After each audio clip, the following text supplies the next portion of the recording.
룻의 시어머니 나오미는 이제 룻의 아주 훌륭한 영적인 멘토가 됩니다. 나오미는 보아스가 자신의 친족임을 깨닫고 기업 물을 자격이 있는 자격이 보아스에게 있다는 것을 딱 알게 되죠.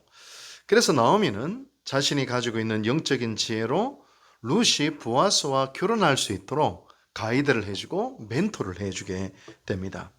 그리고 나오미의 지금 뒤에 나오는 안내를 가만히 보면요, 놀라울 정도로 복음적이에요.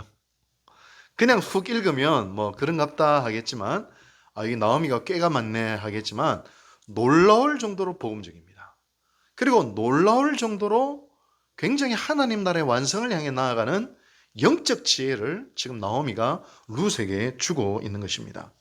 우리 1절, 2절을 먼저 다시 한번 읽어볼까요? 1절, 2절 시작. 룻의 시어머니 나오미가 그에게 이르되 내 딸아 내가 너를 위하여 안식할 곳을 구하여 너를 복되게 하여야 하지 않겠느냐. 네가 함께하던 하녀들을 둔 보아스는 우리의 친족이 아니냐. 보라 그가 오늘 밤에 타작마당에서 보리를 까불리라. 아멘. 여러분 이것은 뭐냐면 룻을 결혼시키기 위해 표피적으로 보면 작전을 세우는 것 같지만, 그러나 이 단어를 하나하나 살펴보면 이 안에 복음이 있습니다. 먼저 우리 1절에 보면 안식할 곳이라는 단어가 여러분 보이시나요? 여러분 이 단어는 히브리어로 뭐라고 하냐면 마노아흐인데요, 영적인 의미로는 결혼을 통해서 이루어지는 가정, 바로 그것이 마노아흐입니다. 여러분 옛날에 법과 치안이 안정되지 않는 고대 사회에서는 남편이 없고 장성한 자식이 없는 과부들은 어떤 취급을 받았을까요? 남자들의 희롱 대상, 성추행 대상이었습니다. 따라서 여성들에게 있어서 가정이 있다는 것은 보호받는 것이고 동시에 안식을 누릴 수 있는 그런 공간이었다, 그렇게 볼 수 있습니다. 오늘 시대도 마찬가지지요. 상담학에서 이 가정을 베이스 캠프라 부르거든요. 이 베이스 캠프가 뭐냐면 등산을 할 때에 높은 산을 막 등산할 때 베이스 캠프에서 물건을 챙기고 장비를 챙겨서 출발한 데가 베이스 캠프이기도 하고, 높은 산을 오르다가 위험에 빠져서 다시 내려왔을 때 자신의 몸을 녹일 수 있고 보호받을 수 있고 먹을 곳이 있고 쉴 수 있고 환대받을 수 있고 다시 한 번 더 자신의 삶을 산을 오르기 위해 정비할 수 있는 곳이 베이스 캠프인데, 우리의 인생에 있어서 가정이 베이스 캠프와 같다는 겁니다. 인생이라고 하는 높은 산을 오르기 위해서 오르다가 실패하고 지치고 돌아왔을 때 비난 없이 조건 없이 환대해주고 거기서 쉼을 얻고 잠을 자고, 우리 이제 효은이가 이제 방학이 돼서 내려왔어요. 근데 하루 종일 자는 거예요. 하루 종일 자는 거예요. 근데 하루 종일 자는 걸 보고 제가 생각이 나더라고요. 서울에서 공부하다가 내려와서 저도 하루 종일 잤어요. 왜 그렇게 집에만 가면 잠이 오는지. 왜냐면 집이 너무 편안하니까. 서울에서 공부할 때 늘 긴장의 연속이었거든요. 공부를 해야 되고 성적을 받아야 되고 또 살아야 되고. 그러니까 우리 딸을 보면서 젊은 시절에 제가 생각나는 거예요. 그러면서 제가 그래 자, 계속 자, 많이 자. 왜냐 이 가정은 뭐라고요? 베이스 캠프이기 때문에 그런 거예요. 그래서 가정은 베이스 캠프다, 상담학에서 그렇게 이야기를 많이 합니다. 그런 의미에서 여성들뿐만 아니라 남성들, 우리 자녀들에게 있어서 가정은 어떤 곳이어야 되느냐? 안식이 있는 마노아흐가 되어야 된다. 그걸 우리가 알 수 있는 것이죠. 근데 우리에게 궁극적인 마노아흐는 어디입니까? 천국이죠. 우리 성도들이 고난 많은 세상을 살다가 영원한 안식을 누리는 이 마노아흐가 우리에게 주어집니다. 천국입니다.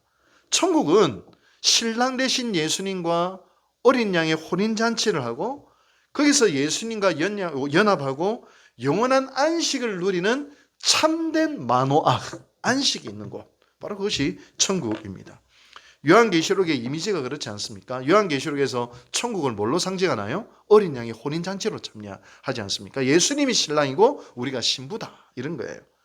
여러분 기독교 역사 속에서 우리와 예수님의 사이를 부부관계로 많이 이렇게 합니다. 아가서도 딱 그렇지 않습니까? 아가서도 부부관계로 많이 해요. 그래서 기도의 극치의 단계를 설명할 때 결혼의 신혼방으로 설명하는 사람들이 있습니다. 중세시대의 기도의 박사 중에 아빌라의 테레사라는 분이 있어요. 이분이 영적 성장의 단계를 7단계로 나누고 영적 성장의 단계는 곧 기도의 성장의 단계와도 같습니다. 근데 7단계 영혼의 성이라는 책이 아주 기가 막힌 책인데요. 그 책을 보면 7번째 방, 가장 그 성의 영혼의 성의 깊숙한 그 완성에 이르는 그 방이 어떤 곳이냐? 바로 신랑 대신 주님과의 결혼식이 이루어지는 방이다. 그렇게 이야기를 합니다. 바로 마노아흐인 것이죠. 완전한 연합과 사랑과 일치의 장소, 위로와 회복과 안식의 마노아흐, 바로 안식할 곳, 그것을 네가 찾아야 되지 않겠느냐, 그렇게 이야기를 합니다. 룻이 보아스와 결혼하는 것은 마치 우리가 예수 그리스도와 연합하여 누리게 될 참된 안식과 영원한 안식, 마노아흐를 이야기합니다. 그리스도와 연합한다는 것은 더 구체적으로 설명하면 그냥 이게 추상적인 단어가 아니에요. 그리스도의 십자가에 연합을 해요. 그리스도의 십자가가 내 십자가가 되어서 그리스도의 십자가에 나의 육과 정과 옛자와 옛사람을 다 못 받고 새로 거듭난 존재가 되는 거예요. 그리고 그리스도의 부활과 연합이 되는 거예요. 주님은 부활의 첫 열매가 되셨잖아요. 따라서 우리 그리스도인들은 그리스도와 연합된 자예요. 구체적으로 그리스도의 십자가가 나의 십자가가 되고 그리스도의 부활이 나의 부활이 되는 십자가와 부활에 연합된 존재로 우리가 나오는 거예요. 바로 그 연합한 자에게만 무엇을 주어지나? 영원한 생명이 주어지게 되고 영원한 생명 안에서 성도들은 영원한 안식을 누리게 된다. 그렇게 이야기할 수가 있어요. 주님은 이 안식을 주시기를 원하세요. 참된 쉼을 주시기 원하세요. 그래서 우리가 아는 유명한 성경 구절이 있습니다. 마태복음 11장 28절 30절인데요. 제가 한번 읽어드릴게요. 수고하고 무거운 짐진 자들아 다 내게로 오라. 내가 너희를 쉬게 하리라. 나는 마음이 온유하고 겸손하니 나의 멍에를 메고 내게 배우라. 그리하면 너희 마음이 쉼을 얻으리니 이는 내 멍에는 쉽고 내 짐은 가벼움이라 하시니라. 많이 들어보셨죠? 수고하고 무거운 짐진 자들아. 이 안에 놀라운 천국의 안식의 개념이 이 안에 들어있는 거예요. 우리가 수고하고 무거운 짐진 자들아, 좀 주님 앞에 가면 문제가 다 해결되겠네, 이런 차원이 아니에요. 저 영원한 천국의 그 안식까지도 주님은 내다보시면서 마노아흐를 이야기하고 계신 거예요. 저는 이 말씀 보면서 많은 도전을 받습니다. 제가 새벽기도 때 메이틸트에 대한 이야기를 한 적이 있어요. 메이틸트가 엄청난 고난 속에서 축복의 잔과 고난의 잔이 우리에게 주어지는데 사실 이게 둘 다 축복이다. 근데 뭐가 더 축복이냐? 오히려 고난의 잔, 붉은색 포도주가 훨씬 더 축복이다. 왜 그러냐? 축복의 잔을 마실 때는 결코 우리 안에 있는 어둠과 불순물을 발견하지 못하는데 고난의 잔을 마실 때야 비로소 내가 죽고 옛자가 죽고 내 안에 불순물들이 일어나고 불순물이 불태워지고 십자가에서 내가 죽는 영적인 정화가 축복의 잔을 마실 때는 잘 일어나지 않는다는 거예요. 고난의 잔을 마실 때 비로소 내 안에 십자가를 경험하고 내 자아가 죽는 걸 경험하고 내 안에는 영적 불순물이 다 불태워지는 것을 고난의 잔을 마실 때 비로소 경험을 하니 이것이 진짜 축복이 아니냐. 우리의 인생을 살다가 죄 지으면서 진짜 안식이 있을까요? 예수님과 멀어지는데 안식이 있을까요? 여전히 내 안에 해결되지 않는 영적 불순물이 있는데 우리가 참된 안식이 있을까요? 주님은요, 잠깐 고난으로 말미암아 아프고 힘들고 괴롭다 하더라도 이 고난의 잔을 통하여 우리를 완전히 정화시켜서 오히려 우리에게 진짜 깊은 영적인 안식을 주시는 분이십니다. 영적 안식을 주시는 분이세요. 여러분 기억하십시오. 거친 광야와 모진 고난은 실상 가장 빠르고 가장 완벽하게 십자가와 부활에 연합되는 길입니다. 참된 영혼의 안식을 얻기 위해라는 길이라는 것을 여러분 기억하시기 바랍니다. 이게 신앙의 신비예요. 신앙의 신비입니다. 여러분 1절에 나오는 나오미의 말을 한번 들어보십시오. 딸아, 내가 너를 위하여 마노아흐, 안식할 곳을 구하여 너로 복되게 하여야 하지 않겠느냐. 이제 이 구절이 어마어마한 축복인 걸 이제 아시겠습니까? 어마어마한 축복입니다. 얼마나 사랑 가득한 말입니까? 저도 여러분들에게 축복합니다. 사랑하는 성도 여러분, 여러분들이 마노아, 영원한 안식을 이 유곡제일교회에서 누리고 배우고 얻으시기를 주님 여러분도 축복합니다. 할렐루야. 그리고 이제 3, 4절을 한번 읽어보십시다. 시작. 그런즉 너는 목욕하고 기름을 바르고 의복을 입고 타작마당에 내려가서 그 사람이 먹고 마시기를 다하기까지는 그에게 보이지 말고 그가 누울 때에 너는 그가 누운 곳을 알았다가 들어가서 그의 발치 이불을 들고 거기 누우라. 그가 내 할 일을 내게 알게 하리라 하니. 와, 여러분 진짜 놀라운 구절들이 다 있습니다. 이건 제 설교 안 들으셨으면 어쩔 뻔하셨어요. 죄송합니다. 또 이 교만이 싹 올라오네. 정말 이 안에 또 깊은 의미가 있습니다. 우선 이번에 목욕하고란 단어를 보십시다. 여러분 그리스도와 연합하기 위해서 제일 먼저 해야 될 것이 죄 씻음입니다. 죄 사함입니다. 회개를 통한 죄를 씻는 것입니다. 여러분 에스겔 선지자는 그리스도와 연합, 즉 결혼을 앞둔 신부의 단장을 설명하면서 뭐라고 설명하는지 제가 한번 읽어드릴게요. 에스겔서에 나옵니다. 제가 읽어드릴게요. 에스겔 16장 9절에서 11절 말씀인데요. 내가 물로 내 피를 씻어 없애고 내게 기름을 바르고 수놓은 옷을 입히고 물돼지 가죽신을 신기고 가는 배로 두르고 모시로 덧입고 폐물을 채우고 팔고리를 손목에 끼우고 목걸이를 목에 걸고. 보세요. 물로 내 피를 씻어 없애고. 씻어 없앤다는 겁니다. 결혼식을 앞둔 신부가 해야 될 것은 뭐예요? 씻어야 되는 거예요. 죄 씻음을 받아야 되는 거예요. 신약 성경에서 이것을 또 이렇게 표현합니다. 에베소서 5장 26절에요. 이는 곧 물로 씻어 말씀으로 깨끗하게 하사 거룩하게 하시고. 히브리서 10장 22절입니다. 우리가 마음의 뿌림을 받아 악한 양심에서 벗어나고 몸은 맑은 물로 씻음을 받았으니 참마음과 온전한 믿음으로 하나님께 나아가자. 보아스를 만나기 전에 예수님께 나아갈 때 우리가 뭘 해야 되느냐? 회개를 통한 죄 씻음, 그 죄 씻음을 통하여 거룩함으로 나아가야 된다는 거예요. 이 죄 씻음이 신부의 단장을 위한 첫 번째 단계라는 겁니다. 사도 바울도 뭐라고 했는지 아세요? 중생의 씻음과 성령의 새롭게 하심이라는 표현을 사용했던 것을 볼 수가 있습니다. 어쩌면 오늘 우리 교회에 가장 연약한 점들이 뭘까요? 한국 교회든 이 시대의 교회 가운데 죄 씻음과 거룩함에 대해서 교묘하게 피해가고 있습니다. 어떻게 피해가는지 아세요? 회개하는 사람이 없어요. 왜 회개하지 않는지 아세요? 회개하면 매장시켜버리니까 회개를 안 해요. 그럼 매장시키는 사람은 거룩한가요? 아니에요.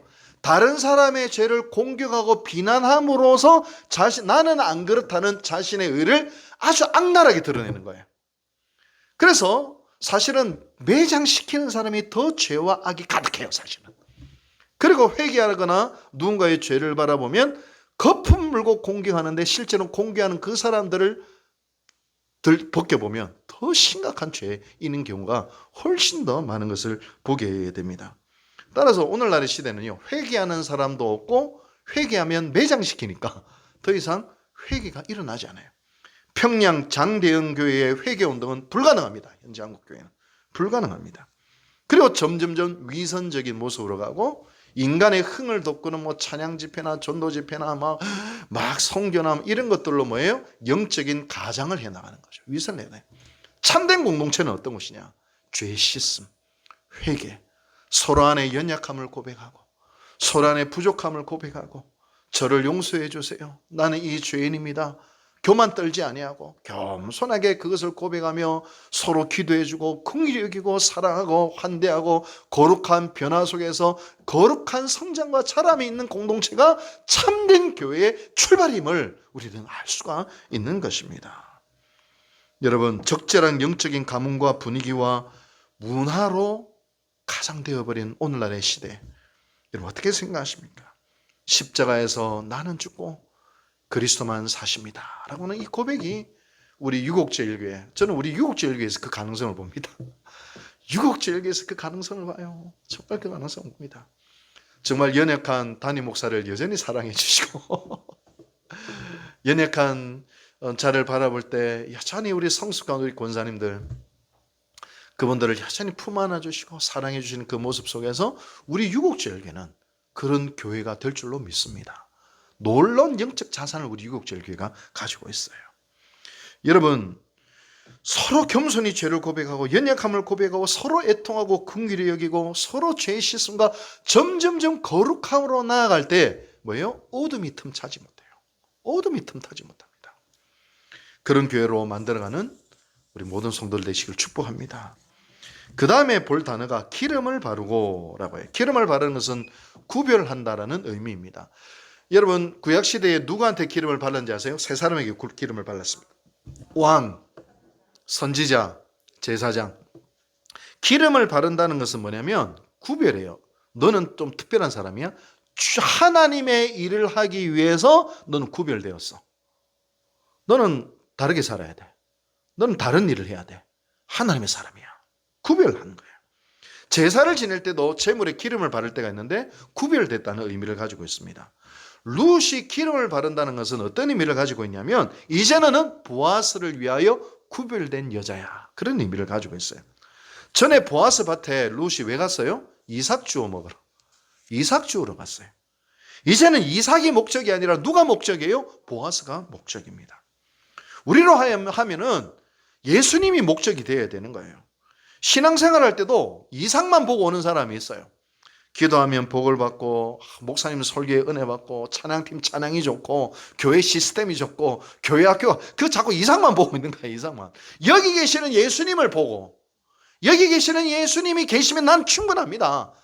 찬양팀 삑살이 나도 목사님 설교가 내 스타일에 좀 잘 안 맞고 뭐 교회 학교가 부족해도 나는 예수님이면 됩니다 라고 하는 그분은 어느 교회를 가더라도요 은혜 받는 사람이에요. 어느 교회를 가더라도 은혜 받는 사람입니다. 룻은 오로지 보아스를 위해 구별된 존재. 이삭이 이제는 이삭이 아니에요. 보아스. 여러분 우리도 기름 부음 받은 존재들입니다. 왕 같은 제사장이요 거룩한 나라로 구별된 존재라 이래 했어요. 오직 예수 그리스도를 위해 존재하는 우리들입니다. 구별되지 않으면 결코 그리스도와의 깊은 사귐과 연합 가운데로 나아갈 수가 없어요. 이건 가령 제가 오늘 식사를 하면서 이제 우리 그 김영숙 집사님하고 이제 특별히 이제 신방을 가서 이제 기도의 제목을 갖고 교제를 해야 되는데 자꾸 제가 교제를 안 하고 자꾸 핸드폰을 보고 있어. 핸드폰 이렇게. 핸드폰 뉴스가 뭐 있냐, 월드컵 어디냐. 그리고 이야기를 하면 김영숙 이야기 건성은 은혜 하고 목사님 제 말 들으셨어요? 뭐요? 이러고. 그러면은 깊은 교제가 돼요, 안 돼요? 집사님을 위해서 내가 구별 안 돼 있는 거죠. 어디에 관심이 있어요? 핸드폰에 관심이 있는 거잖아요. 여러분 우리가 식사 교제할 때도 핸드폰을 내려놓으셔야 돼요. 그 사람을 위해 구별되이 그 자리에 앉아 있어야 됩니다. 다음 주 월요일 날, 화요일 날에 나 수영이하고 데이트를 하는데 우리 대화할 때는 이제 핸드폰 내려놔야 돼요. 할렐루야. 이처럼 우리가 세상과도 구별돼야 돼요. 결코 세상과 구별되지 않으면 결코 주님과의 깊은 관계로 나아가지 않습니다. 구별되지 않고 그냥 아무 사람이나 만나고 아무 모임이나 가고 아무데나 돈을 쓰고 아무데나 시간을 사용하고 아무렇게나 말을 하고 그냥 아무렇게나 하고 구별된 시간과 구별된 물질과 구별된 사람과 구별된 일들을 하지 않아요. 구별된 일들을 하지 않습니다. 여러분 방송으로 설교를 듣는 성도들이요 수요일 저녁을 구별되이 삼으시기를 축복합니다. 구별해야 돼요. 구별해야 돼요. 시간도 물질도 정성도 에너지도 사람도 구별해야 됩니다. 여러분 우리가 이 세상을 살아가지만 구별되지 않으면 점점점 거룩함을 상실하고 혼잡스러워져요. 영적인 힘을 잃어버리며 주님과의 사귐도 힘을 잃어버리는 것입니다. 여러분들의 마음과 시간과 물질과 생각과 삶을 구별할 수 있게 돼. 이게 바로 기름을 바른다는 거예요. 나는 하나님을 향하여 주님을 향하여 구별되이 살겠습니다. 나의 시간도 나의 물질도 사람을 만나는 것도 내가 에너지를 쏟는 것도 내가 구별하여 주님께 드리겠습니다 라는 구별된 신앙생활을 할 수 있게 되기를 주님의 이름으로 축복합니다. 그리고 의복을 입고 라는 단어가 있죠. 창세기에 아담과 하와가 죄를 범하고 난 다음에 스스로 어떤 옷을 지어 입었어요? 무화과 나무 옷을 지어 입었죠. 무화과 잎이 상징하는 것은 뭐예요? 인위예요. 인위. 자신의 수치를 가리려는 위선, 자신의 힘을 상징하는 자신의 의와 공로를 상징하는 인위가 무화과 나무 잎이에요. 다른 말로 이야기하면 인본주의예요. 스스로 하나님이 되어 스스로 구원하려고 하는 다른 종교가 사실 다 무화과나무 잎이에요. 그러나 하나님은 그들에게 가죽옷을 지어 입히지 않습니까? 그것은 양의 가죽이에요. 예수 그리스도의 죽으심과 피 흘리심과 희생을 통하여 우리의 부끄러움을 가리워 주시고 우리를 구원하여 주시는데, 사도 바울은 로마서 13장에서 예수 그리스도로 옷을 입으라, 바로 예수 그리스도가 우리의 가죽옷이라 이 말이에요. 얼마나 놀랍습니까? 성도가 깨어 있으려면 먼저 자신이 얼마나 벌거벗었는지를 알아야 돼요. 깨달아야 돼요. 그때 무화과 나무로 안 되는구나, 가죽옷이 필요하구나, 예수가 필요하구나 깨닫게 되는 것이죠. 성경 전체를 보더라도 하나님께 나아가는 자는 깨끗한 옷을 입고 나아가야 합니다. 어린 양의 혼인잔치 때도 세마포 흰옷을 입어야 되는데, 이 흰옷을 뭐라냐? 성도들의 믿음이다 그랬어요. 예수 그리스도를 믿는 이 믿음이 뭐냐? 또 하나님의 우리에게 주신 가죽옷이다, 그렇게 이야기하는 거예요. 그리고 옷은 보여지잖아요. 보여집니다. 예수 그리스도 옷 입은 사람은 어떤 의미냐? 예수 그리스도의 인격과 삶이 그를 딱 보면 드러난다는 거예요. 재밌는 것은 제가 옛날에 예비군 훈련을 저도 이제 갔는데요. 예비군 훈련 가는데 우리 그 대학 다닐 때 저는 방위를 나왔거든요. 눈이 나빠서. 근데 대학 선배 중에 체대를 다니는 선배가 있었어요. 그래서 저한테, 야, 원필아, 예비군 훈련 내 교회 수련회와 겹치는데 나하고 바꿔 가자 이랬어요. 그래서 저는 형님의 예비군 훈련을 가고 형님은 저의 예비군 훈련을 가기로.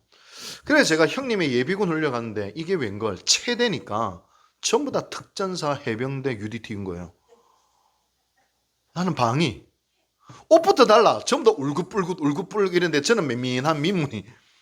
예비군 훈련하는데 우야 하면서 팍팍팍 올라가고 뭐 구르고 뭐 나는 뭐 죽겠는 거야 따라가는데, 최대 예비군 훈련, 와 이거 빡셉니다. 전부 다 특수부대 출신이니까 그렇게 하루를 신나게 구르고 아이고 대라 난 다시는 안 바꾼다 하고 왔어요. 그리고 그 다음 일주일 뒤에 형님이 제 예비군 훈련 갔다가 김원필 씨 사진과 다르네 빠꾸, 제 예비군 훈련 제가 또 따로 받아야 됐습니다. 밥 사준다 했는데 벌써 33년째 밥을 안 사주고 있어. 그 네팔 선교사로 갔는데 허트완 형이라고, 오히려 제가 밥을 사주고 있어 한국에. 근데 그때 내가 깨달은 게 뭐였냐면, 예비군 훈련을 갔는데요, 야 평소에는 양복을 입고 이제 신학교에도 그러면 양복을 입은 사람들을 막 오잖아요. 양복을 입고 이런 사람들은 점잖게 하다가 갑자기 예비 군복만 일으키면 아무 데나 오줌 싸. 예비 군복만 있으면 살짝 돌아. 예비 군복만 입히면 여자가 지나면 휘바람 후 불고 그래. 양복 입으면 안 그래. 야, 옷이 중요하다. 진짜 옷 중요합니다. 정말 중요해요. 여러분, 이만큼 옷이 중요합니다. 어떤 옷을 입었냐가 중요해요. 우리는 어떤 옷을 입었어요? 가죽옷. 예수 그리스도로 옷을 입었어요. 이제 아무렇게나 살래야 살 수가 없어요. 예수 그리스도로 옷 입은 사람은 옷 입은 사람다운 삶으로 나타나는데, 그 삶의 열매를 갈라디아에서는 이렇게 이야기하죠. 사랑과 희락과 화평과 온유와 오래 참음과 자비와 양성과 충성과 온유와 절제로 나타나느니라. 그러니까 이렇게 얘기해요. 옷을 입혔다. 그리고 마지막에 보면 또 나오미가 뭐라고 이야기하냐. 이제 몸을 씻었어요. 기름을 발랐어요. 이제 옷을 입었어요. 이제는 사랑의 단계로 나가야 돼. 이불을 들고 누우라. 이거 뭐냐면 성적인 구애 행위예요. 저를 사랑해 주세요. 이거예요. 영적인 교제와 연합과 일치를 이야기하죠. 찬송가 가사로 하면 이렇게 이야기할 수 있습니다. 오늘 우리가 불렀는데, 세상과 나는 간 곳 없고 구속한 주만 보이도다. 여러분, 사랑에 빠지면 어떻게 되나요? 제가 예전에 우리 애들 유치원 학예 발표회 가면 애들이 그래 많은데도 딱 가면 제 눈이 어디에만 고정돼 있어요? 우리 애만 다른 애들 안 보여. 또 사랑에 빠진 사람은 어떻게 됩니까? 거기에 마치 빛이 비치고 거기만 서치라이트, 스포트라이트가 탁 조명이 비치듯이 자 샤라라라랄라 하면서 그 사람은 보이잖아요. 찬송가 가사예요. 구속한 주만 보이도다.